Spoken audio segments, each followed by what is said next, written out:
코로나19 신규 확진자 수가 사흘째 400명대를 기록하며 확산 추세가 꺾이지 않고 있습니다.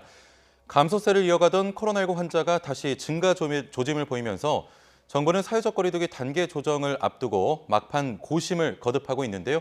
천은미 이대 목동병원 호흡기내과 교수와 자세한 내용 살펴보겠습니다. 안녕하세요. 안녕하세요. 예.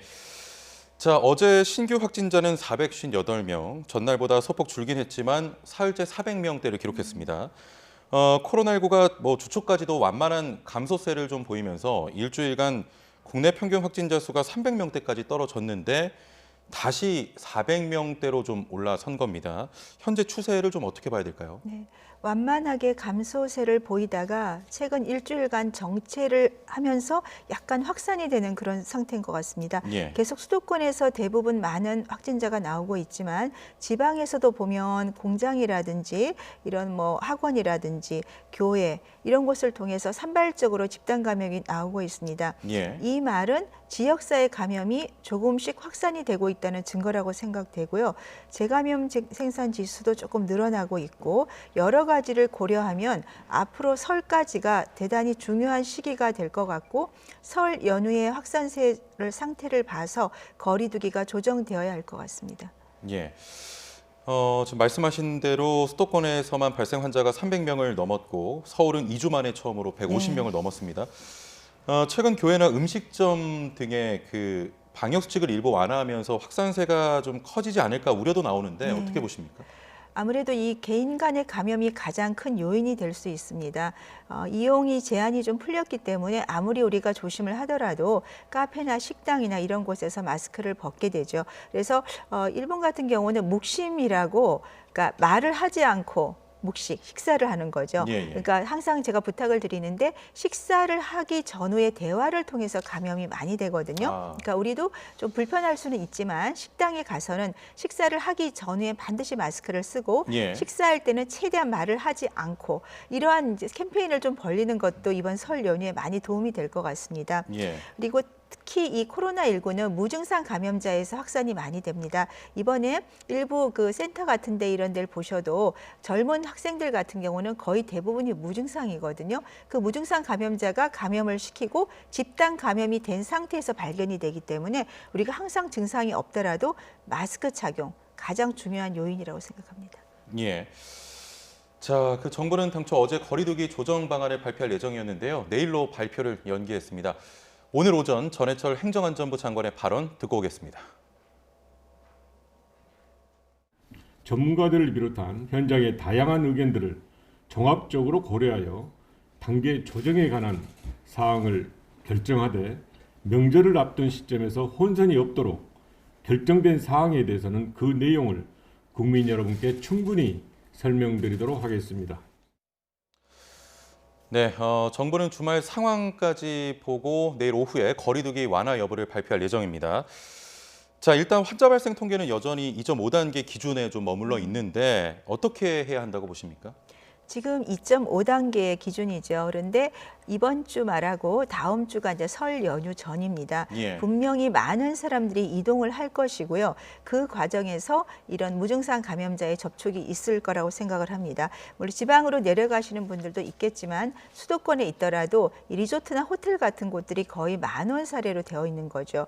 밖으로 나가지를 못하기 때문에 명절 때 분명히 이런 회식이라든지 아니면 호텔에서 숙박을 하거나 그런 경우 많을 거고 그곳에서 우리도 모르게 감염된 분들이 또 지역사회 감염 요인이 될 수가 있기 때문에 예. 설 때까지는 아마 지금의 거리두기 단계는 이대로 유지를 하고 설 연휴 지난 후에는 상태를 봐서 지금의 이런 거리두기 단계가 아니라 어떤 행위별 어떤 행위가 고위험 행위인지에 따라서 아마 단계를 결정하지 않을까 생각합니다. 예.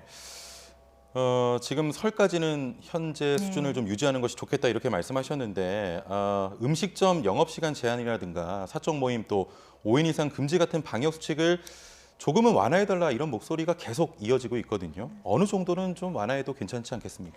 네, 지금 5인 이상 집합금지가 사실은 굉장히 어렵지만 방역엔 도움이 되는 것 같습니다. 예, 예. 그래서 아마 그것은 아마 유지를 할 것 같고요.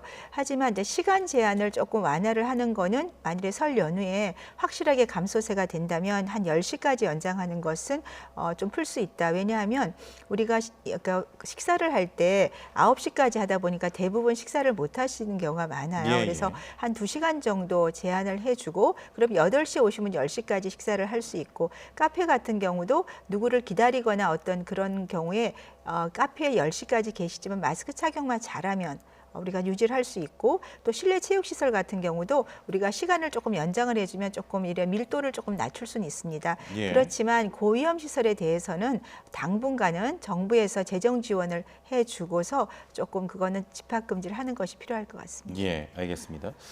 자, 이번 거리두기 조정안은 설 연휴까지 이어지고 이미 나온 설 연휴 특별 방역 대책까지 좀 촘촘한 방역 대책이 펼쳐지는데 이 정도면 감염 확산을 좀 막을 수 있을까요? 지금 대책은 거의 추석 때랑 비슷하다고 생각이 듭니다. 예. 그러니까 우리가 KTX 같은 경우도 창가 좌석 정도 하고 휴게소에서는 우리가 이제 식사를 할 수 있고 포장만 되는 거죠. 네, 그리고 고속도로 통행료 유료와 이런 똑같은 거의 비슷한 정도의 방역인데 가장 중요한 것은 개인 방역입니다. 개개인이 어떤 친지나 가족 모임 때 방역 수칙을 지키지 않으면 반드시 감염이 된 사례가 지금도 여러 군데서 나오고 있죠. 그 가족 친지 모임이 결국은 지역 사회에 퍼뜨리는 가장 중요한 요인이 되고 우리가 가족 간 감염이 20%가 넘고 20대 이하의 가족 감염 거의 40%가 넘는다. 그게 굉장히 중요한 사실이거든요. 예, 예. 이번에 설 연휴 때 가족들은 최소한으로 모이는 게 좋을 것 같고요. 모이더라도 식사 때 이후에는 마스크 착용을 불편하지만 꼭 하는 것이 좋을 것 같습니다. 예.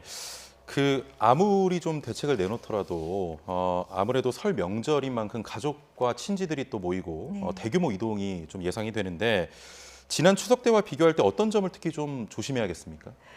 추석 때는 조금 날씨가 따뜻해서 야외에서 많이 활동을 할 수 있었지만 지금은 예. 겨울이어서 아마 실내에서 대부분 모일 겁니다. 그러다 보니까 실내에서의 감염 사례가 높아질 수가 있거든요. 예. 그리고 추석보다는 설에 더 많은 사람들이 사실 가족들이 모이고 왜냐하면 우리가 그 부모님들한테 인사도 드리고 그러거든요. 그래서 모임 자체를 조금 더 자제하는 것이 필요하고 아까 말씀드린 호텔이나 리조트 같은데 너무 지금 예약이 많이 되어 있기 때문에 그러한 부분에 대해서 정부가 조금 어떤 조치를 좀 취해 주셔야 예. 가능한 한 조금 예약제를 줄일 수 있지 않을까 생각합니다. 예. 특히 실내에서 가족들이 모일 때도 마스크 착용하는 게 굉장히 중요하겠군요. 네, 조금 불편하지만 왜냐하면 우리가 집에서 같이 사는 가족이 아니라 이 경우에는 다른 데서 오신 가족들이 같이 모이기 때문에 사실은 다른 사람들입니다. 예. 그렇기 때문에 감염이 될 수 있고 특히나 지방에 왔다 갔다 하는 과정에서 서울도 마찬가지지만 지인들 모임이나 친구가 같이 같은 차를 타게 되면 예, 예. 차 안에서 감염이 또 3배 이상 높기 때문에 만일 차를 같이 이용을 한다면 반드시 마스크를 착용하는 게 필요하겠습니다. 그렇습니다. 자, 이런 가운데 성동구에 있는 한양대 병원에서 또 집단 감염이 발생했습니다. 환자와 보호자 그리고 의료진까지 모두 20명 정도가 확진 판정을 받았는데 종합병원은 사실 그 어느 것보다도 방역이 철저한 곳인데 왜 이렇게 됐을까요? 네. 대학병원이나 일반 병원들은 환자가 입원할 때는 PCR 검사 음성인 경우 입원을 하고요. 예. 최근에는 보호자나 간병인들도 PCR 검사를 시행을 합니다. 그렇지만 1회 PCR 검사가 모든 걸 찾아낼 수는 없고요. 특히 보호자라든지 간병인은 외부로 왔다 갔다 할 수가 있기 때문에 지역사회 감염이 많은 상태에서는 그분들이 나가서 감염이 돼서 들어와서 어떤 환자들을 감염시킬 수 있고요.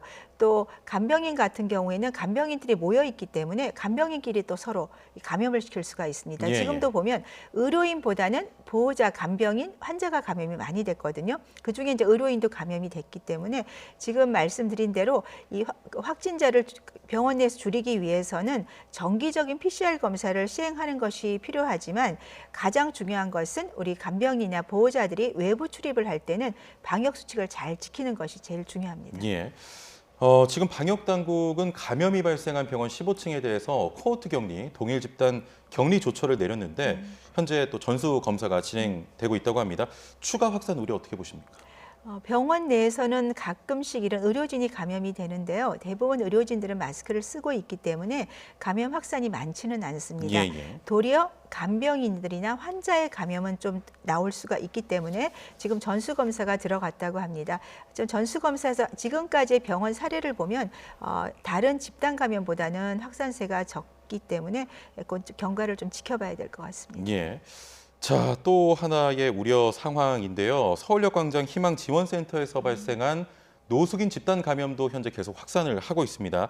자가 격리할 집도 없고요. 휴대전화나 신용카드를 통한 또 역학조사가 어려워서 밀접 접촉자 분류와 또 동선 추적도 어렵다고 하는데 어떤 대책이 좀 필요하겠습니까? 네, 가장 어려운 경우입니다. 우리가 노숙자라든지 이런 독거노인들 같은 경우는 본인이 다녔거나 접촉한 분들에 대한 어떤 역학조사가 상당히 어렵거든요. 예.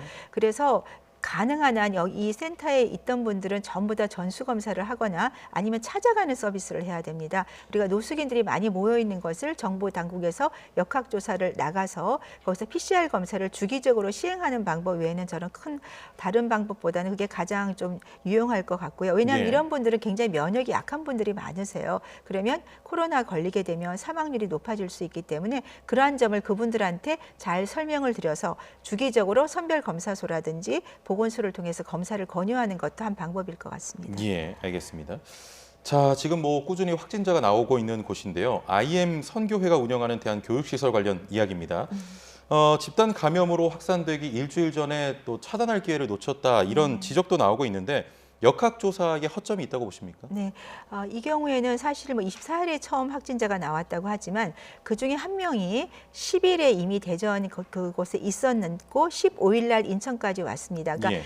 16일 날 확진이 됐기 때문에 일주일이 늦은 거죠. 그런데 그분이 말씀하기를 본인은 대전에서 2명과 동거했다. 그러니까 진술, 그 확진자분의 말에만 의존한 거죠. 예. 그러다 보니까 일주일간 그 기간을 놓쳤고 그 사이에 그 안에서 집단 감염이 발생한 겁니다. 그래서 사실 역학조사가 지금 확진자가 많다 보니까 자세히 되지 않는 면, 그리고 오로지 진술자의 그 말을 하시는 분의 진술에만 의존하는 그런 문제가 이번 사태를 조금 악화시킨 것 같습니다. 예. 자, 지금 또 다른 감염고리가 된 광주 안디옥 교회도 이 국제 선교학교와 관련성이 있다는 정황도 드러나고 있습니다. 특히 좀 명단을 허위로 제출하는 등의 방역에 좀 비협조적인 것으로 전해지고 있는데 네. 그럴수록 감염 확산 가능성은 조금 더 커지지 않을까요? 네, 맞습니다. 아마도 조금 어떤 두려움 그런 것 때문에 좀 역학조사에 협조를 안 하시는 것 같아요. 그런데 지금 교회마다 계속 이런 사태가 나오는 거는 예. 빠른 시간 내에 역학조사를 하게 되면 많은 분들이 확진을 받으면서 N차 감염을 막을 수가 있거든요. 그런데 이런 문제가 자꾸 발생하는 거에 대해 좀 많이 안타깝고요. 교회에서 대한 신뢰도가 자꾸 떨어지고 있어서 정말 대부분이죠. 대부분 교인들은 정말 방역 수칙을 잘 지키고 예. 계시기 때문에 이런 분들이 또 선의의 피해를 보실 수가 있습니다. 그러면 앞으로도 대면 예배 같은 게 거의 불가능해질 수가 있거든요. 그래서 가능하면 대면 예배를 좀 자제를 해야 되지만 일부 대면 예배를 하더라도 우리가 방역 수칙, 마스크 착용이나 이런 찬송가를 부르지 않는다든지 소모임을 안 하는 가장 기본적인 수칙을 지켜주시면 이러한 사태는 예방을 할 수가 있다고 생각합니다. 예, 거기에 더해서 어떤 방역의 이런 조사에 협조적인 태도를 보이는 게 굉장히 중요하겠군요. 네, 그렇습니다. 예. 그런 점이 앞으로 지금까지 어떤 그런 대규모 확산세를 불러왔던 요인이기 때문에 예. 만일에 감염자가 나오면 초기에 협조를 하는 것이 꼭 필요할 것 같습니다. 그렇습니다. 자, 이번에는 백신 관련 소식 살펴보겠습니다. 우선 유럽연합에서 아스트라제네카 백신에 대해서 조건부로 판매를 승인했다는 소식이 들려왔는데 일단 국내 보급에도 좀 긍정적이라고 봐야 될까요? 네, 아스트라제네카가 이제 고령자에 대한 그 연구가 조금 임상 부족해서 독일에서는 65세 미만에서 권고한다. 그리고 미국에서는 아직 승인이 안 났습니다. 그러한 문제로 조금 걱정이 됐었는데 오늘 유럽연합에서 아스트라제네카 승인을 한 것으로 지금 발표가 났고요. 아마도 백신 수급이 지금 매우 어렵기 때문에 예. 그리고 또 하나 요인은 임상 1상과 2상에서는 연령이 높은 군에서도 중화항체라든지 면역세포가 충분히 이제 생성이 됐다는 연구는 있었습니다. 그런데 임상 3상 마지막 보고에서 이 70세 이상의 그 고령자가 한 240명 정도만 백신을 맞은 군에 들어가 있었습니다. 그러한 점이 조금 연구 결과가 모더나 화이자 같이 56세 이상이 한 40%가 넘는 그러한 연구 집단에 비해서 너무 작다는 거죠. 네, 그러한 문제 때문에 조금 걱정을 했는데 예. 유럽연합에서 승인을 했기 때문에 우리 정부에서 정부에서도 승인 과정에서 참고를 하실 것 같습니다. 예. 지금 아스트라제네카 백신의 65세 이상 고령층 접종 여부는 현재 결정되거나 또 방향성이 정해지지 않았다고 밝혔는데 시작처가요. 내일 회의에서 어떤 부분을 좀 검증하게 되는 겁니까? 말씀드린 대로 아스트라제네카는 예방률은 지금 사실 두 가지 요인이 있습니다. 예. 고령층의 연구 집단이 작은 문제도 있는데요.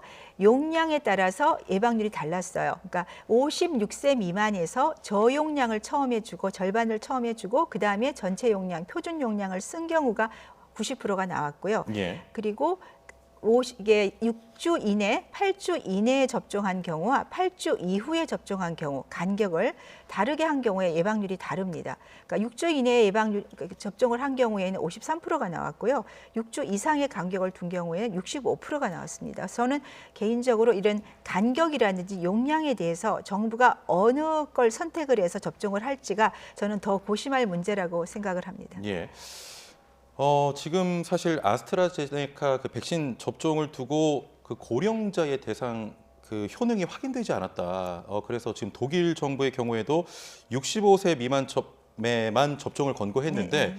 이게 지금 좀 문제가 있는 겁니까? 이 연구 결과가 고령층에서 이게 그러니까 효과가 없다는 얘기는 아닙니다. 예, 예. 그런데 임상 연구단이 너무 작다는 거죠. 말씀드린 대로 예. 56세 이상이 12% 정도밖에 안 됩니다. 그리고 70세 이상은 4% 미만이기 때문에 이 정도의 임상 연구를 가지고는 우리가 대규모로 이 취약계층인 고령층에 접종하기에는 안정성이나 효과 면에서 조금 걱정이 된다는 겁니다. 그렇지만 예. 지금 백신이 너무 부족한 상태이기 때문에 아마 승인은 분명히 날 것 같은데 그 승인을 어느 연령군에 어느 그 취약계층에 접종할지는 조금 고심할 문제인 것 같습니다. 예, 알겠습니다. 자, 해외 백신 수급 여건이 좀 악화하고 있는데요. EU가 역의 백신 수출을 막겠다고 나서는 등 국내에도 좀 영향이 미칠까 우려됩니다. 정부가 밝힌 백신 접종 계획 차질 없이 좀 진행될 수 있을까요? 지금 미국이나 유럽이 백신이 다 부족해서 중단한 나라가 상당히 많습니다. 우선 모더나, 화이자, 아스트라 같은 경우가 전부 생산이 지금 많이 저하가 돼 있습니다. 근데 국내에도 아마도 영향은 분명히 있을 것 같은데요. 국내는 사실 아스트라제네카가 75만 명분이 지금 확보가 됐다고 합니다. 근데 그것이 2월, 3월이고요.